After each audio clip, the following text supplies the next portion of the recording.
පහුගිය කාල සීමාව තුළ මේ රටේ ඇතිවෙච්ච අයහපත් තත්ත්වය නිසා ඔබ දකින්න ඇති සමහර තැන්වල වතුර ගලාගෙන යන තැන්වල බල්ලෝ පූසෝ වෙලාවකට වතුරේ ගහගෙන යනවා.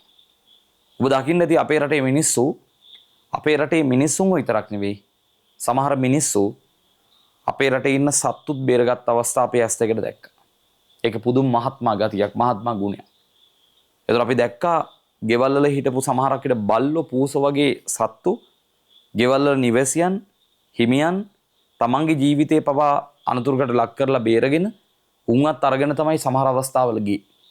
ඒ වගේම සමහර අපේ හමුදා නිලධාරීන්, ආරක්ෂක නිලධාරීන් මහතුන්, පොලිස් නිලධාරීන්, රාජ්‍ය අංශවල වගකීම් යුතු කට්ටිය සහ ගමේ ඉන්න අපේ තරුණ ජව සම්පන්න පිරිස්, ශක්තිමත් පිරිස් මේ හැමෝම අර මානුෂීය ජනතාව මුදවා ගන්න මෙහෙයුම් තුළදී කවදාවත් බල්ලෝ පූසෝ පවා අමතක කරේ නැහැ. කට්ටියවත් බේරගත්තා. ඒ අතරේ මම දැක්ක තව දෙයක්, අපේ සමහර මිනිස්සු මේ පස්කඳු කඩා වැටීම්, නායෑම් තත්වයන්, ගම් වතුර ඇතිවීම් වලදී ගෙදර ඉඳලා එළියට දුවද්දී ඒ කට්ටිය තමන්ගේ සතාව අමතක කරලා දුවපු අවස්ථා තිබ්බා.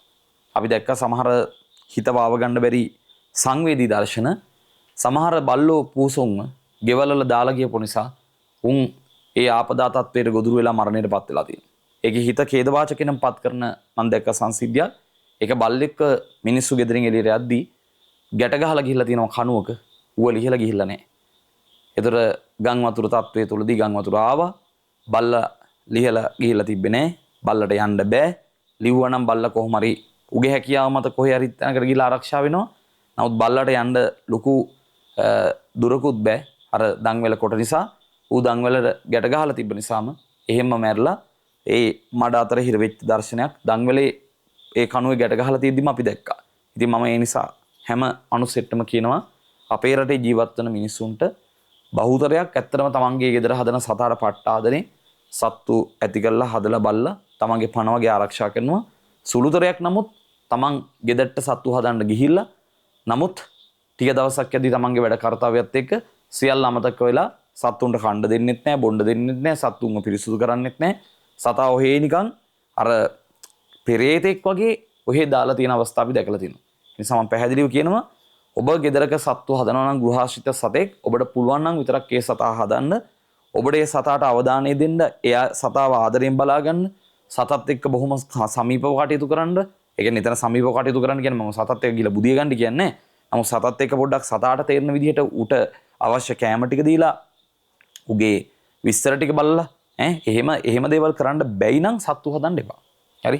නිකන් ඔය කොහෙවත් යන අමාරුවට ගෙදරට සතෙක් අරන් ගිහිල්ලා ඌට කණ්ඩ දෙන්නේ නැතුව, ඌට බොණ්ඩ දෙන්නේ නැතුව, ඌට අවශ්‍ය දේවල් දෙන්නේ නැතුව, ඌට හදිසි තත්වයකදී අඩුම තරමේ ආපදා තත්වයක් ආවොත් ඌව ගැටේ මේ ලිහලා ඌව අතරලපත් දාන්න නැතුව නිකන් අර කොටු කරගෙන වද දීලා පෙරේත මිනිස්සු වගේ සත්තු හදන්න එපා. ඔබට හැකියාවක් තියෙනවා නම්, ඔබට හිතේ ලතෙත් බවක් තියෙනවා නම්, ඔබට පුළුවන් නම් විතරක් සත්තු හදන්න කියන කාරණෙත් එක්ක සත්ත්ව කරුණාව පිළිබඳ මානව දයාව සැපේ යුතුයි කියන සංකල්පය මෙතනදී හේතු ගන්නලා තියෙනවා.